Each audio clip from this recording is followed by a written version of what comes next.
my Bristol bro. Anyone from him to her, my Bristol bro. Work with these hands, you see this hard form. Say with your chest, my pen is hardcore. Even at my desk, feel like a star-lord. And it shows how much we give it all for. Now it's time to give them all an encore. Till it's back to the drawboard. Welcome in, come meet my Bristol bro. Anything from this to that, my Bristol bro. So nice to introduce my Bristol bro. Anyone from him to her, my Bristol bro.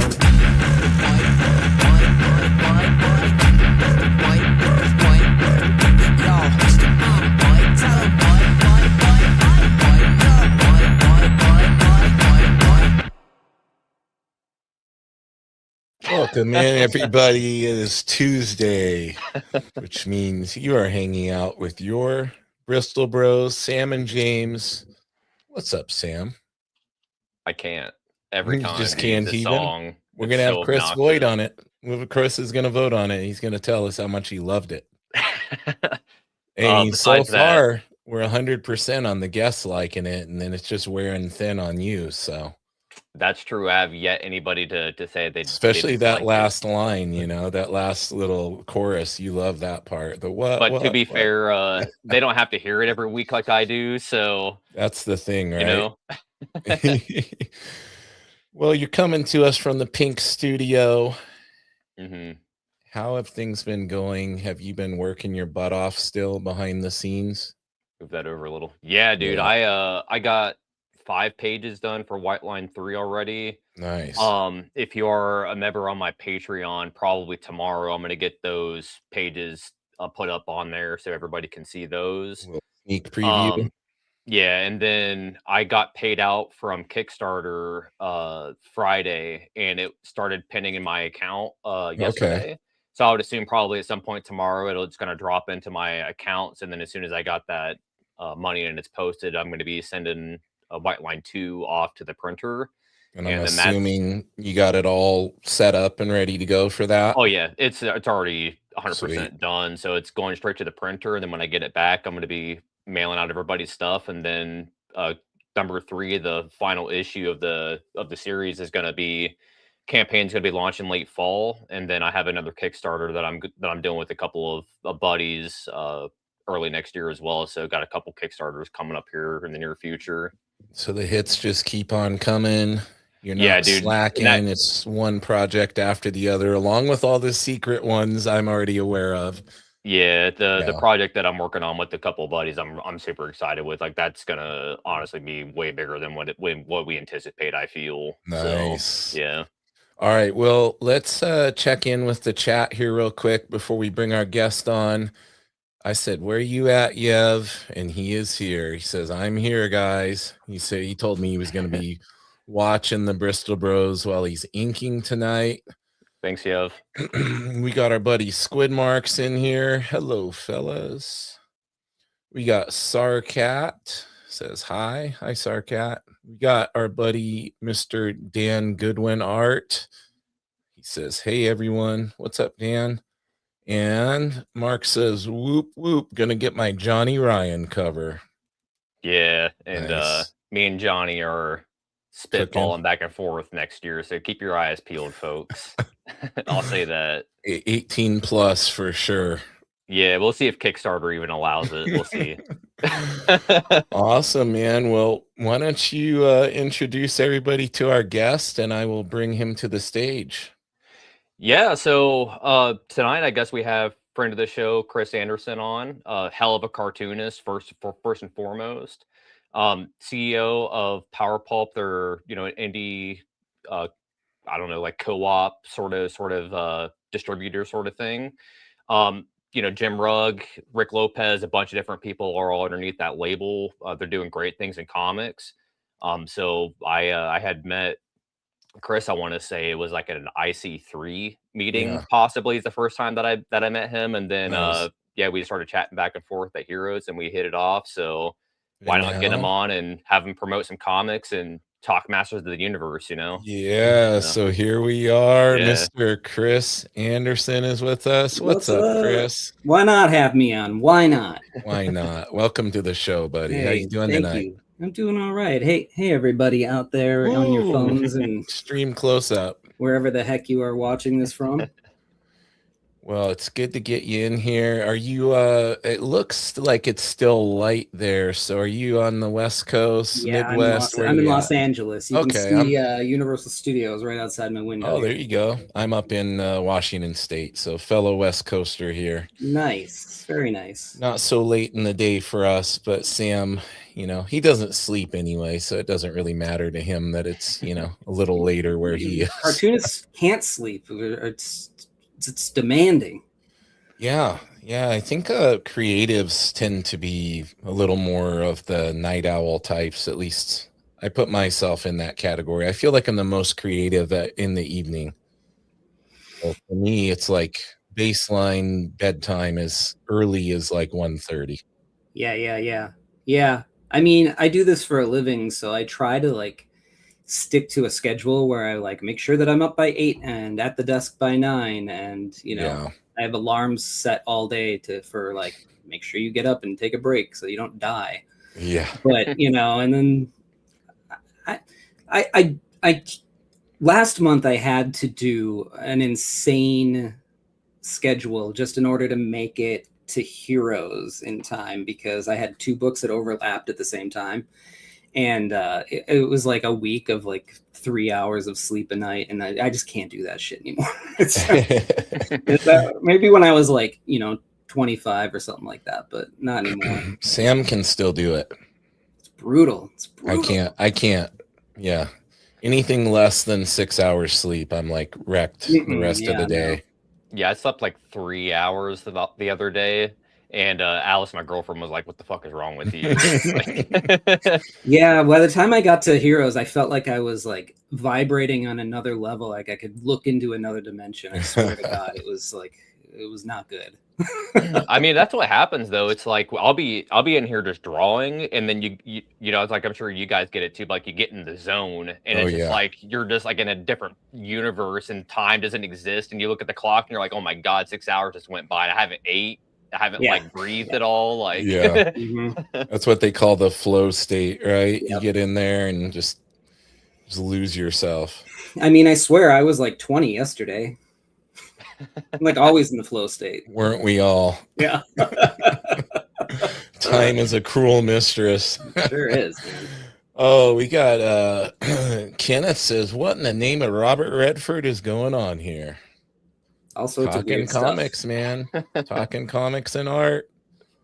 We got the man, Chuck Maxwell's daddy, Mr. Brandon Paul, says, "Hey dudes." What's up, Brandon? Hey dude. Brandon's awesome, man. When's Chuck 2 coming out, Brandon? Come on, man. Yeah, you were supposed to have it done at IC3. Where's it at? Yeah.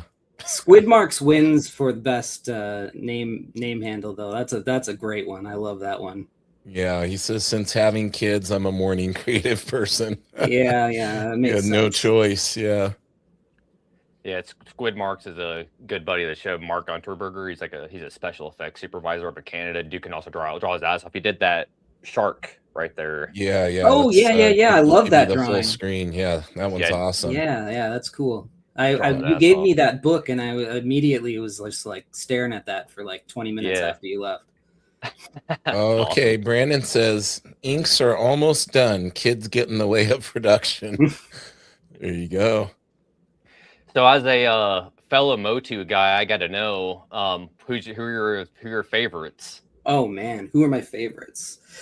I'm a classic OG Motu guy. I think the original lineup of villains is my favorite, with probably Merman, the toy version of Merman, being my favorite, because he was just so creepy looking, and that stare was psychotic, and those little tiny teeth. And I think that I brought that aesthetic over into my own artwork, and not even realize it. I loved it so much.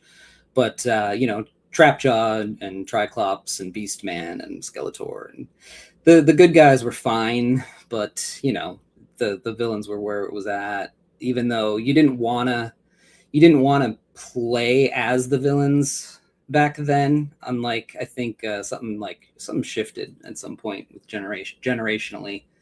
When I used to be a teacher, the like later Star Wars movies would come out, and I noticed the kids kind of all of a sudden being like, I want to be Darth Vader. And I was like, God, when I was growing up, we would never say we want to be Darth Vader, you know? Yeah, everybody wanted to be Luke or Han. Yeah, but the villains always look cooler. Yeah. You know, and those the Motu designs are amazing. And, you know, I got to appreciate like later ones that I didn't have as a kid to play with later when I sort of did this like book of like 75 characters in my style, just as a kind of an exercise in speed drawing. And the designs in Motu are amazing. But, you know, like I always preferred like the look of the Vipers in G.I. Joe too. It's like, I don't know, they're just way cooler looking. But so I got to ask, I know quite a few Master of the Universe hardcores that enjoyed the new movie. Mhm. What camp do you lie in with that? I went in ready to absolutely hate it. I went in with super low expectations. And so I think going in that way, I was quite happy when I left. Yeah. I don't know if we'll ever get another one. Yeah, you know, sadly, yeah. But it's so horribly, yeah. Yeah, but you know, the thing is like people always talk about like I have, obviously people know that I'm a huge fan of the franchise and the property, and they come to me and say, oh God, that, you know, like the Kevin Smith cartoon was so terrible, and like, you know, that's not my Masters Universe. And I'm always like, well, that's not your Masters of the Universe. It's somebody else's Masters of the Universe. Right. It's okay. And the whole thing that's great about that that property, to me anyway, is that it started as a toy where you told your own stories. So like there should be different versions of it all the time for different people, and just like keep that rolling. Get you know, the original books, he was a barbarian in the jungle. He wasn't Prince Adam and all that stuff. And that's awesome. And, you know, I don't know that it's better or not, but like the cartoon wasn't that great. But I'm glad that we got it. And it was a great commercial for toys for forever. But like, yeah, you know, my favorite Masters of the Universe is the one that's in my head. Yeah, exactly. So, you know, that's why I made, when I decided to start writing for myself, the first thing that I did was go back to when I was a kid and playing with those toys and making up stories, and kind of went back to the joy that I had as a kid, and just had fun writing and used those characters and made some bootleg comics and stuff like that. So, you know, like the movie, it's not for everybody, and maybe you liked it, maybe you didn't, but there's plenty of new people that are now into it that weren't before, and then that's a good thing, I think. Yeah, absolutely. It became a gateway thing. Anything that gets people more into the stuff, I think it's pretty cool. It's kind of like, you know, there's a mixed opinion on Absolute Batman, but I think the cool thing about it is getting new comics readers in and getting people that weren't previously into reading comics into the shops and everything. Yeah, I mean, we need more people reading comics that don't look like us. You know what I mean? In all ways, age-wise and, you know, demographically, everything. Anything to inject new readership into the art form that we love so much. Like, I'm all for it. So yeah. With you having, I guess, such like a landmark with like Masters of the Universe or anything, have you ever went down a road of maybe like trying to reach out to like Mattel and design characters or anything like that? Yeah, I seem to be inching closer and closer and closer over the last few years to actually getting to do an official comic. I never reached out to him to do designs or anything like that, but Tim Seeley has written, you know, most of the Motu comics for the, God, I don't even know, like the last 20 years, I want to say, like maybe. And he's a friend of mine. I owe a huge part of my career to him, actually. And he's been trying to get me to be able to do a thing, but it was always a thing where like Mattel wouldn't work with you until you wouldn't put an artist on it unless they had worked with them before. So it was a catch-22 kind of thing. Like, how do you work for Mattel in order to get in the, I don't know, it was just a kind of a crazy thing. And then it became, well, Dark Horse wants to just work with artists that they, you know, have had a track record with. Well, now I'm working with Dark Horse. So it's looking closer and closer, like I'll get to That's do awesome, it. man. I'm sure that something will happen and the rug will be pulled out, but it's getting close. You know, Again, go in with the minimal expectation and maybe be pleasantly surprised. that right? is and I Yeah. find that to be the best policy. Say expect the worst and hope for the best. Yeah.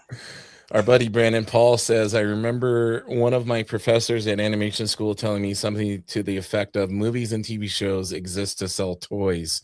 So make sure your characters look cool. I mean, make sure they look cool anyway. Yeah, Right? absolutely. Why would you make them look lame? Yeah,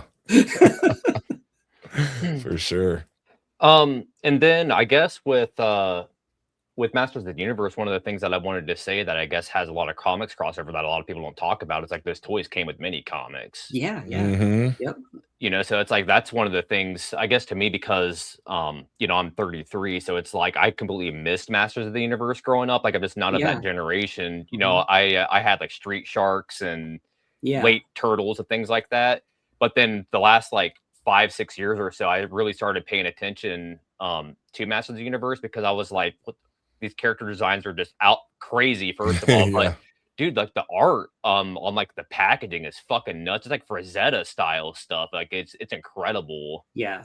Definitely inspired by Frazetta. In fact, Mark Texiera drew some of those very first Masters of the Universe comics that came with the toys.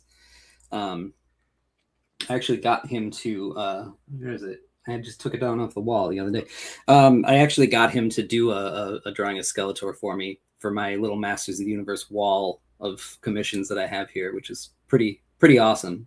I was gonna say a Tex Skeletor has to be pretty friggin' cool. Yeah, because you know his Ghost Rider was just like Yeah. That is Ghost Rider to me. Yes.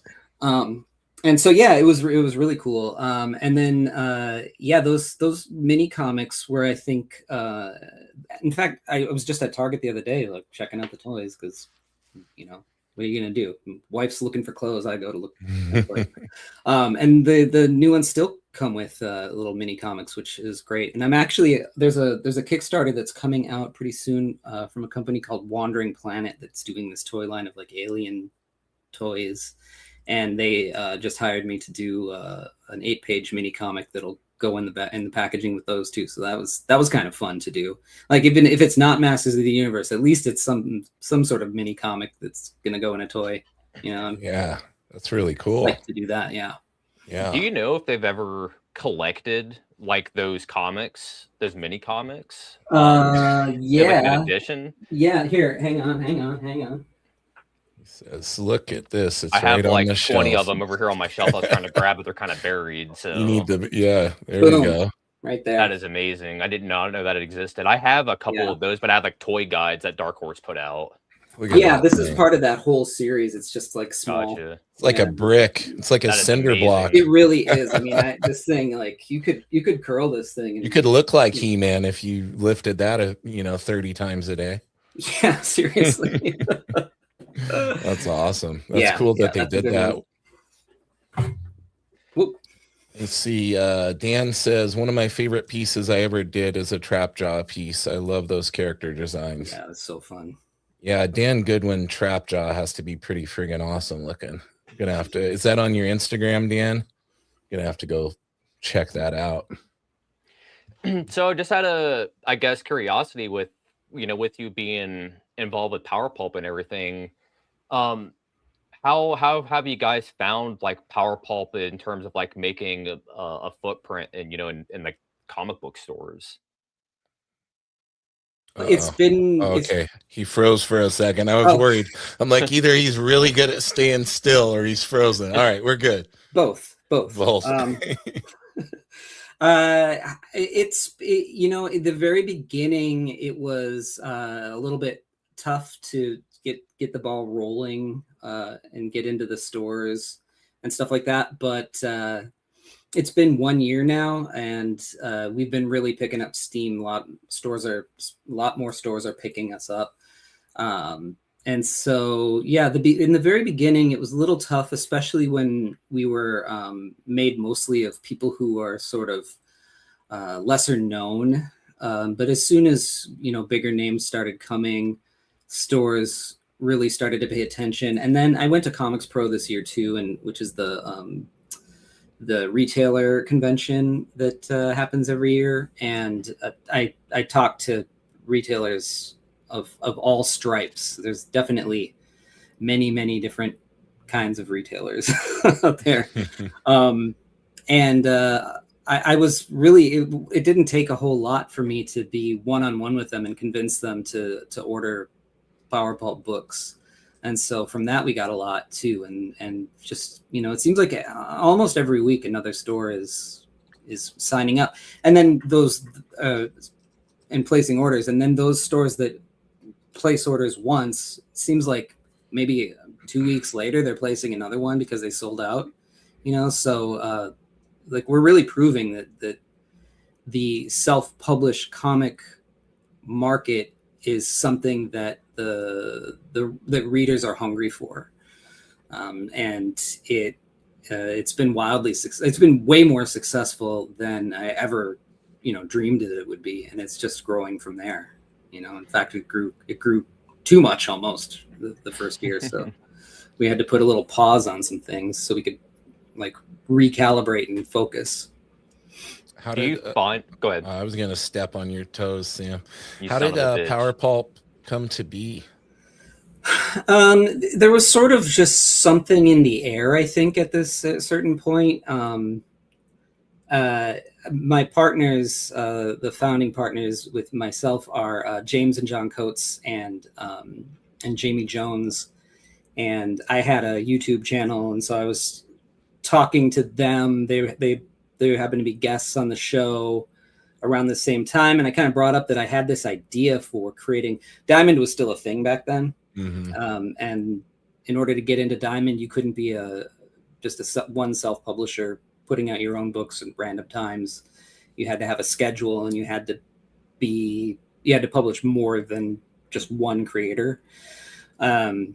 And so I had the idea to kind of create an umbrella, like a fake publisher that we could go under to get our stuff listed, because I had all these books in my closet from a book that I did, and like a water leak destroyed half of them. And I was so bummed, and I was like, there's got to be another way for me to get these books out to people than just conventions and hitting Instagram hard to drive people to my website.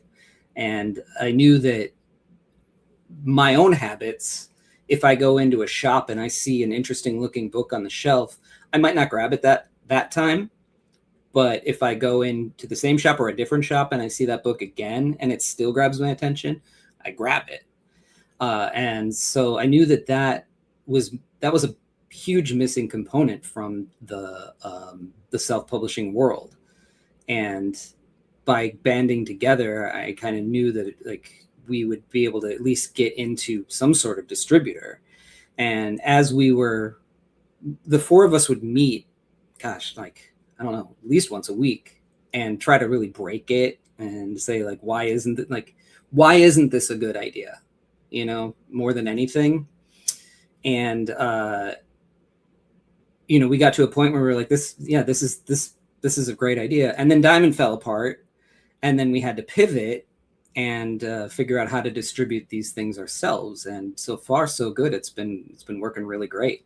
A year into it, we've learned a lot of lessons. There's still a lot to learn, but we also did a lot of stuff right. And we'll continue to try to do that, and raise awareness of everybody that makes self-published comics, not just ourselves either.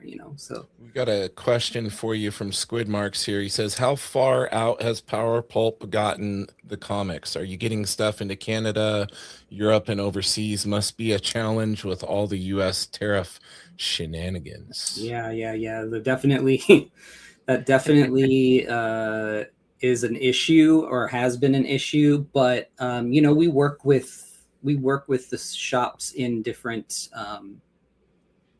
countries all the time to figure out like how we can get it to them, and if they're willing to pay for it. Like there are 2 shops that we have in Australia. You know, shipping to Australia is ridiculous, but they'll place like $800 orders at a time so that it makes sense for them. And in Canada, there's other ways to do it, and you know, we've got some other European shops that we're in as well. So yeah, I mean, I'm sure if these tariffs and all this BS wasn't insane the way that it is, we'd be in a lot more. But you know, it is what it is. We're just gonna have to ride it out for now. And then I guess the follow-up that I had for you before James really interrupted me. So rude. With you getting, I guess, with shops reoccurring orders with you, are you finding that they're ordering different books or like more or less like the same book that they ordered previously? Well, if they ran out of books real fast, they order those again. They ordered some of those again, probably not as many as they did before, but then, yeah, they definitely are ordering other books too. That's another thing that's great. And, you know, I want to emphasize that it's not just about getting the books into shops. It's about getting the books into readers' hands, period. So, you know, there's plenty of places where there's kind of comic shop deserts. So I think we kind of want to push the fact that individuals can and should place orders through Power Pulp too. But I'm sorry, I lost my train of thought here. What was your question again? It was just more like, are you finding that stores are kind of branching out with their orders? Yeah. They are. I mean, they're ordering. Like I said, they're ordering the same things sometimes, but then they're picking up things, and then you'll get collateral sales too. So maybe you're a creator that's with us that isn't as huge of a name as some of the other ones that shops will, you know, no brainer order. In order to get at $200, there's free shipping. So in order to get there, sometimes they'll just kind of like say, oh, what else we got here? And they'll pick up a few other things, and then those sell, and then they come back and they buy those. So buy more of those. So, you know, it's raising sales for everybody this way. How do you guys curate your talent? Are you reaching out to creators to have them be part of publishing with you guys, or does it generally work? People are submitting to you and getting in that way? It's a little bit of both. We for the first year, we had sort of an open call for people to submit. Squid Marks just stole my question out of my brain. Great minds think alike, Mark. Yeah. And so, and we just got so many, like there was no way to bring everybody in.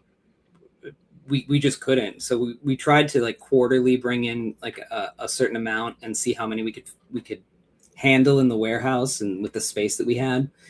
And it got to sort of a point where we have enough creators at this point right now with what we can handle to where the creators that we have are putting out new books too. So there's always new books coming in right all the time, and the space just isn't there yet. It's going to take a little while to build up the capital to be able to expand that, and then we'll open it up again. So right now it's basically us sort of figuring out how many more creators we can take on in a year, and then reaching out to people. But what I also want to say is that we have like a community Discord also that kind of is doing its own thing over there, and I love it that people are just having these conversations all the time and stuff. And so I had reached out recently to have people sort of send me their PDFs of their self-published work, because just because we can't take you on right now doesn't mean we won't necessarily in the future when we open it back up. Yeah. But I also, once we get our YouTube channel working again, I want to do like almost like a mailbag episode sort of thing where we can drive viewers towards other creators' work, and in that way you might not be a part of Power Pulp, but Power Pulp can still help you, Right. get some recognition and help you sell your books. Mark wants to know, are there any specific things that you're looking for in regard to the creators? No, just really, really great work, and know that you're in it for the long haul. We don't want anybody who's just like doing a cash grab or thinking they're doing a cash grab. This comics isn't, there's no such thing as a cash grab in comics, really. Brandon Paul says his ears just perked up. And like people who have a variety of books out. It's kind of all over the place. When we did the voting, it was really about the group as a whole voting to see, and we would see which ones rise to the top, and that was just quiet, silently each person's tastes, and now it's sort of like we can see who is putting out stuff that would possibly benefit Power Pulp at the point that it's in right now, where we need to sort of sell books and so we can rebuild and expand, and then sort of reaching out to people like that, like Ryan Heshka, I think, is about to join us, which would be great because his books are just incredible and really, really sought after. And so I think that'll be a big bump for Power Pulp, and hopefully for Ryan as well. So very cool. With the material that you guys offer, with because it's all over the place, very similar to like Cosmic Lion. Eli is also a friend of the show. Yeah. And I had a very similar question to Eli, so I'm kind of curious with you, where do you draw a red line with what you're willing to carry and what you're not? And what I always say is because some people will be like, Johnny Ryan stuff's okay, but as soon as you start leaning into that Tim Vigil, Faust sort of area, that's too much and too far for some people. So I'm kind of curious where your line was for accepting sort of material. Eli's line was Faust. Eli's line was Faust. Yeah.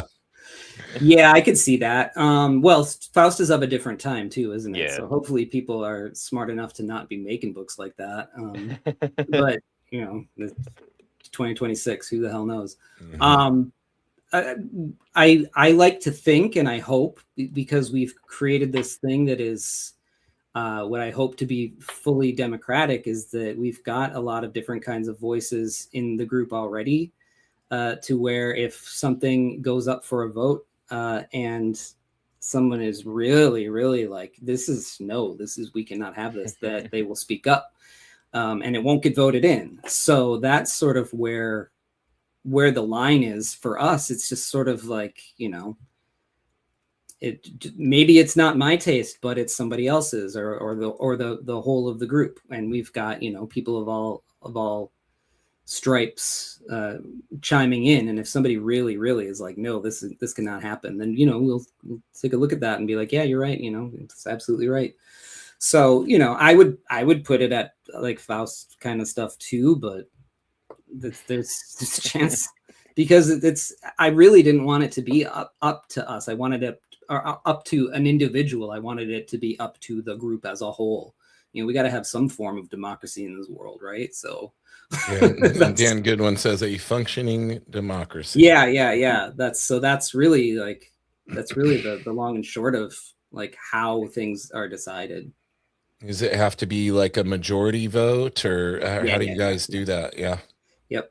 Yeah. We've got some there's some websites where you can create polls, and Mm-hmm. the whatever rises to the top it'll show you. Now it takes everybody to vote, and not everybody doesn't always do it. You need 100% participation, but we've got 60 creators now, so it's people are going to do what they're going to do. True. You can't force people to vote. No. And that's with you guys having 60 creators, that is a lot of people to manage and juggle. I was kind of curious, how the hell you're managing time and like, and just like the distribution in general, like, are the cartoonists getting their books printed and then shipping them to you like in an allotment? Like, how does that work? Yeah, that's exactly right. Yeah, every cartoonist is their own business, so and they're free to do whatever they want, and once they're in, they can put in whatever books they want. But the cartoonists we have the coats are the ones that do all the shipping. They kind of live near each other and are able to like get together on the weekend and do all that stuff. So we just have the books sent to the warehouse near them, and then they ship it out. So anytime a book is ready, and then we have like, to get into the weeds about it, but everybody's That's why we're here. Yeah, everybody's got like everybody has a file, like a Google Doc or a Google Drive file with their name on it, and then they pop the PDF of the book and the cover and a couple pages and the synopsis and all the information that we need, so that when they send the books to the warehouse and they get there, John is able to go and put them onto the site, and when Matt King goes to post about it on Instagram, he runs that stuff. He's able to access it too. And when I do I send out every 2 weeks, I send out a email to past customers and shops, and so I'm able to access all of that stuff. So it's just sort of using technology to our benefit, and we're still figuring that out. There's another thing too, where because this is, we're all over the place, and even in other countries, there's a couple creators in the UK and Amsterdam, like all over the place. It can start to feel like less of a collective, like there's not much of a community, and so like we keep trying to do different things to see what sticks and what makes it work. And so we're constantly evolving all that stuff and trying to figure it out. And we have like meetings, and we have subgroups for people who are really good at PR and people who are really good at design and people who are really good at this and that. And then we can call upon each other at any time if we have a question about anything. We're all available to each other, which is a great resource. Yevgeny says, I'm in the US, just saying. There you go, Yev. And the I guess when you guys are bringing cartoonists on to join, are you, like, I would assume that the deals are all individualized or completely separate from person to person, but are you finding yourselves like are you picking up like individual books, or are you like signing on somebody to be like, hey, we're going to carry X amount of books at your release, throughout 2 years or whatever? No, once they're in, they can bring whatever they want to us. Like like Alex Delaney, for example, has books that Floating World publishes, and Floating World was totally cool with him selling his copies on the site. So those books are up on the site too. Once you're in, you can put as many or as little amount of books as you want. It's really, it's not loosey goosey, that it's very open, like to do whatever you want, and you're free to come and go. You don't have to sign anything. You say you're in, and then you're in. It's as simple as that. It doesn't have to be hard, like that difficult, because Pulp has no rights to your books. You can take them and do whatever you want with them. If you decide that it isn't working for you, you can take them somewhere else, and that's it. Dan says getting paperwork or lawyers involved. Dan says there's no contract to produce more. Yeah, you just you are your own. It's just an infrastructure for self-publishers to be able to work together to amplify each other and get the books into readers' hands. That makes sense. Yeah, that's really cool. Very unique. Oh, did we lose him again? No, he's he's still there. No, I'm just a very still. One of the things that I wanted to ask you a while back, I think we were just kind of commenting back and forth on Discord, but American Caper had come out at the time, and I had asked you what it was like working with, I think Dan Houser, right, was the writer on that one. Yeah, Dan Houser and Laszlo. And I was yeah. curious, like, how that relationship was, because obviously he's, from Rockstar, wrote the GTA games and all that kind of stuff. And at the time, you're like, I don't know, but I'm going out to lunch with them or dinner with them tonight or something like that. So I was kind of curious, how that relationship was like. Yeah, I mean, it's, I don't know. I don't know if it's part of the fact that I've been in Los Angeles for 30 years to where, like, if I meet a celebrity, like they have go through the same shit that I do. There's people, I just happen to know their name before they know mine. And I'm not a gamer really. And I although oddly enough, Grand Theft Auto and Red Dead Redemption were two games that I did play. Going and getting to, I talked to Laszlo more than I talked to Dan. Mm-hmm. I only got to actually meet Dan one time. That one time that I went over to their office and talked to them and stuff and hung out. And so, it wasn't really a huge deal to me. It was just a bunch of guys talking craft and, about the work that we're doing and other things like that. It was just a regular conversation. So it's great. It's great to work with them. I mean, I'm learning a lot, especially about writing and things like that. D&D is a game. You're right. Squidmark. But especially how to handle like such a massive cast. This book, American Caper's, got a huge cast of characters, but it doesn't feel like it. You don't get overwhelmed or lost as a reader with it. It flows very, very well. And then David Lapham does layouts for it, and so on that side of things, David is David's one of the masters of the craft and one of the best storytellers that we have. And so he is able to sort of chime in, and Shelley Bond, who's also a Pulp member, they all four of them kind of took the script that they had already and beat it into shape for comics, because it was supposed to be a radio drama, and they decided that they were going to turn it into a comic instead. So that's where we went with it, and so glad that they did, because it's one of the best experiences of my life. Actually, I feel like I've grown just like so much in the last year. Drawing like 26 to 30 pages every single month for a year straight will cause growth whether you want to or not. You pick up things through osmosis. Yeah. What comics are you picking up these days? Are you finding yourself with an eclectic mix? Are you just working all the time? Too much going on to still be looking at comics? What are you doing? No. I mean, I still look at comics. I look at comics like every night before I go to bed.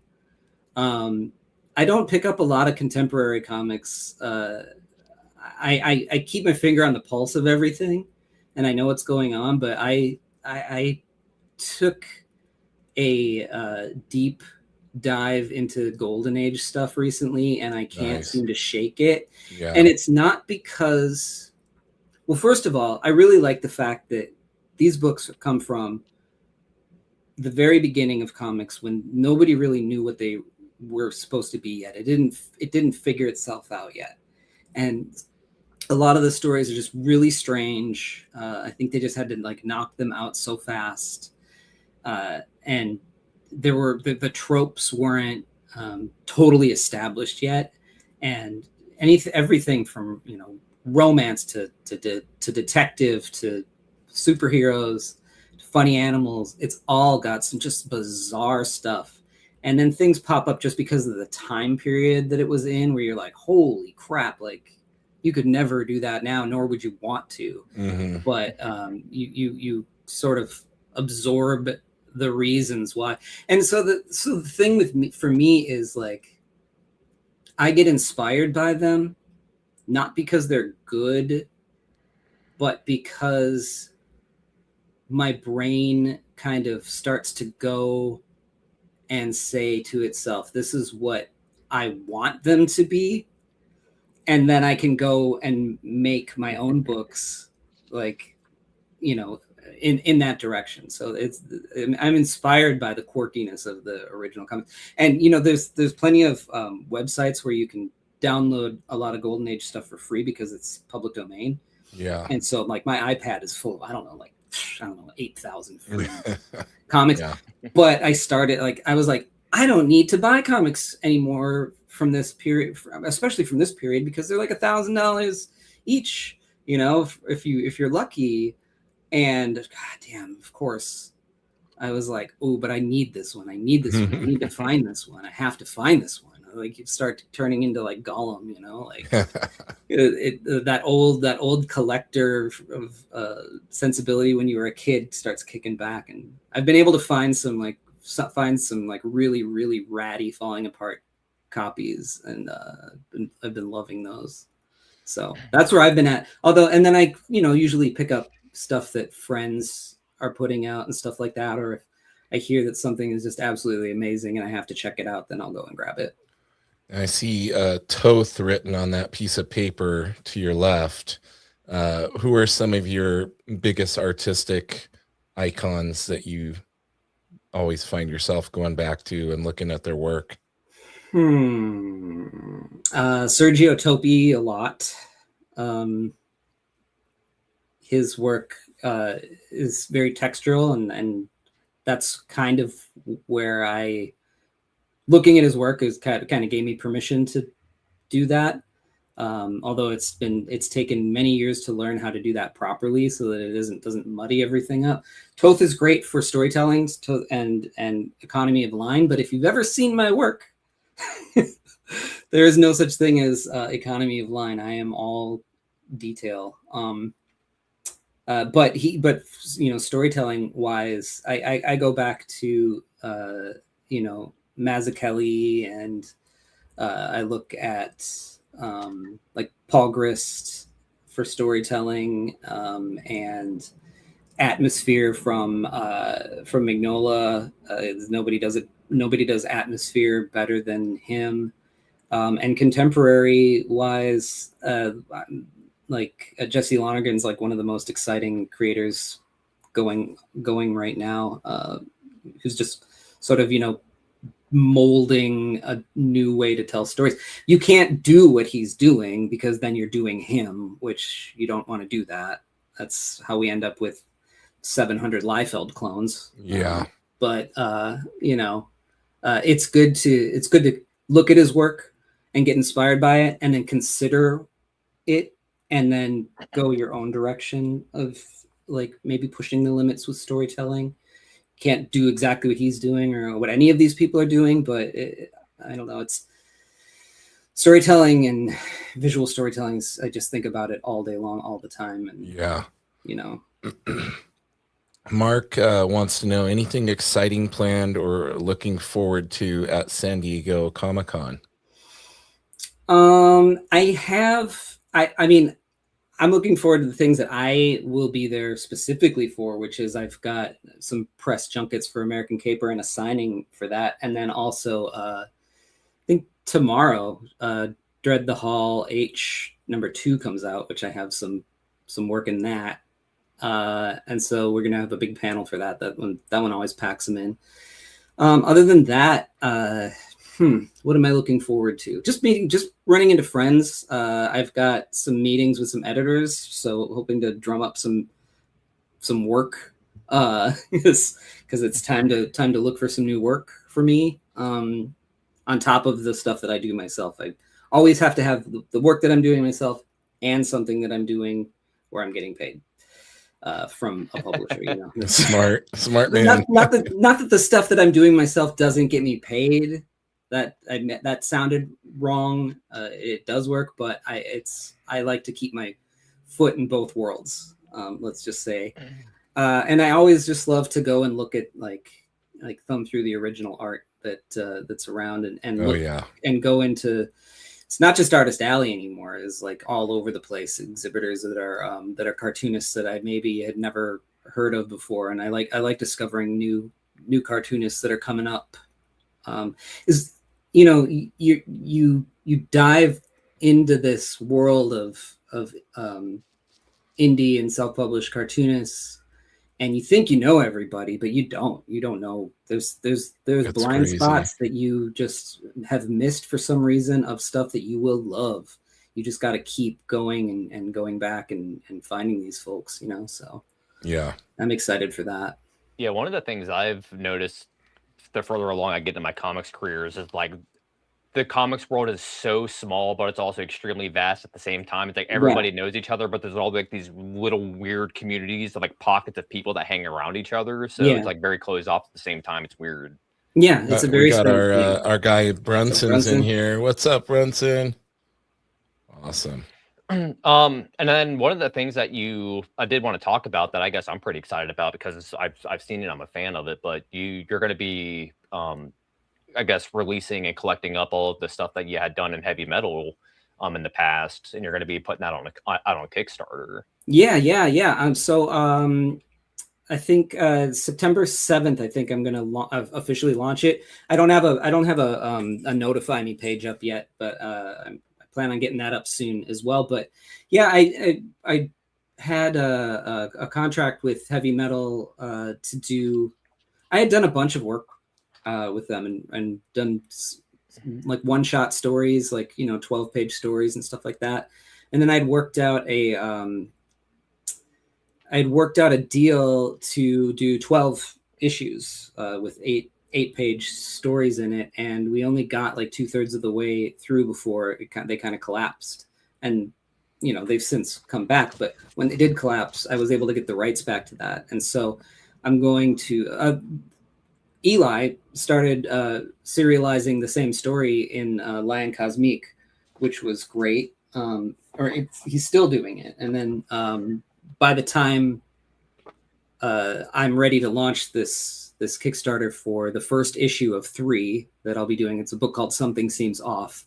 We'll have gotten through like pretty much the first issue that will be released, but we're going to stop before we get to the end. Yeah, there we go. That's the first, I think that's the first story. Yeah. From it. Draw your ass off. Yeah. Yeah. That's a compliment. If you're going to do heavy metal, you got to do heavy metal, Oh yeah. Dude, look at that. Yeah. Crazy. So, so I'm going to release it in three issues, 3 like 36-page or 42-page issues. So I've got just like for the last issue, I've got a few pages to draw and that's it. But it's pretty much wrapped up. And then in between that, what I'm going to do is work on Three-Headed Pigman, which is my other book that I'm getting back to be able to work on again. And that'll start to be released first on my Patreon. And so people who are pay for a subscription to my Patreon will be able to start to read that as I'm making it, depending on the different levels. And then at on some levels, I'll just be sending them the book too. So very cool. Yeah. You got a lot of irons in the fire, man. Always, man. And, I was a preschool teacher for like 18 years. Like I've lived like 75 lives. I was a musician. I owned an animation studio. I was a preschool teacher for like the longest period, probably. But I started getting headhunted to take over the music program for LAUSD, like the Los Angeles School District. And I didn't want to do that. I had just turned 40, and that was 8 years ago now. It's just crazy. And my wife was like, if you don't do it now, you're not going to do it. You just you and I are from the same generation. Yeah. Also 48. Yeah. So it was like we were both preschool teachers living in Los Angeles. So you can imagine, money was tight anyway. Mm-hmm. So making the leap, I had to figure out how to make money as an artist real fast. So irons in the fire, yes, always. For sure. Hey, Mark, I'm a 77 model. Yeah, So yeah. 78 represent. Yep, I'm a 77 model. Yep. Awesome.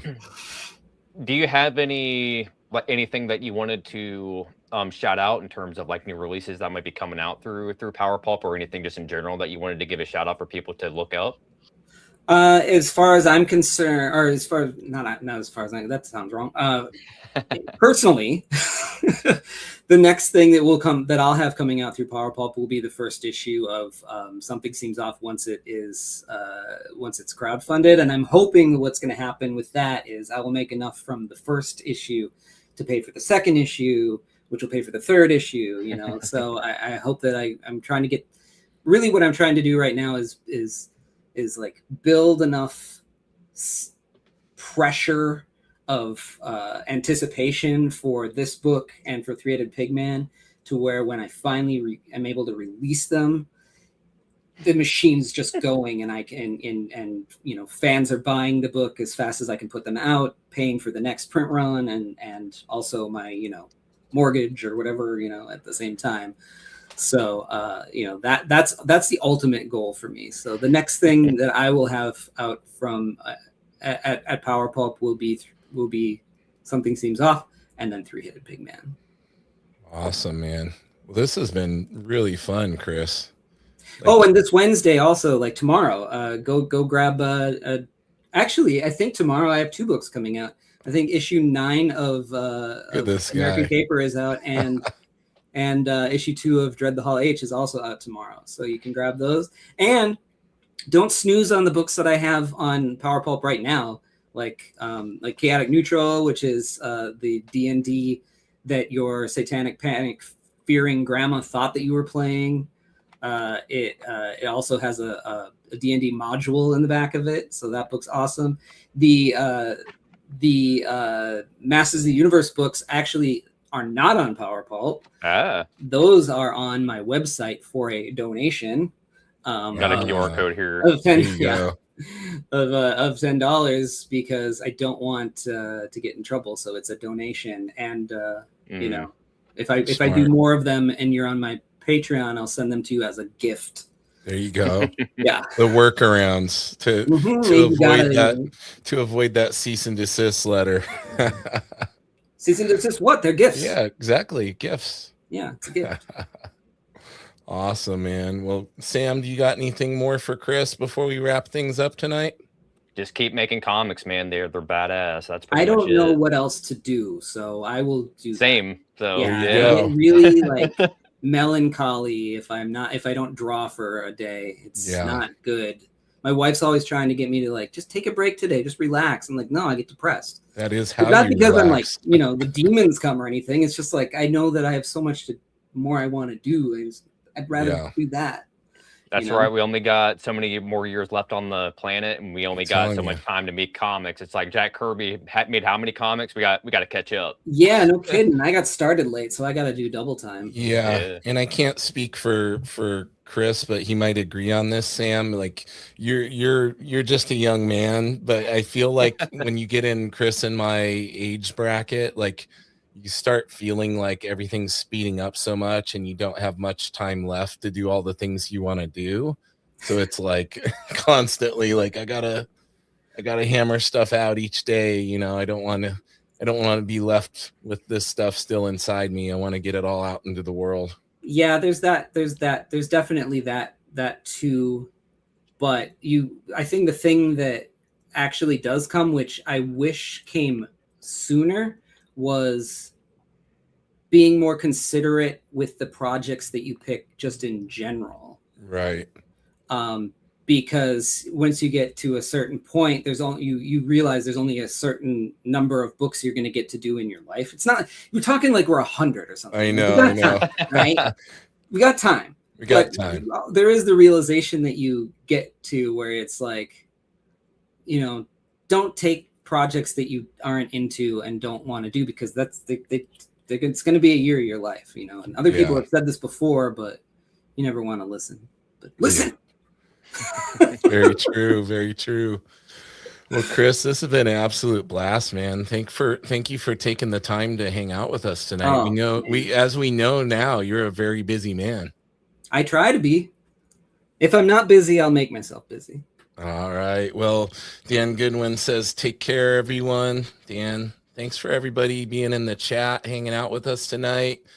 Thank you, Sam. Thank you, Chris. Got it. Thank you guys. I really appreciate it. And thanks to everybody who chimed in, and thanks to Pleasure. everybody who will watch it in the future. Yes, sir. Well, until next week, guys, take care. Bye bye.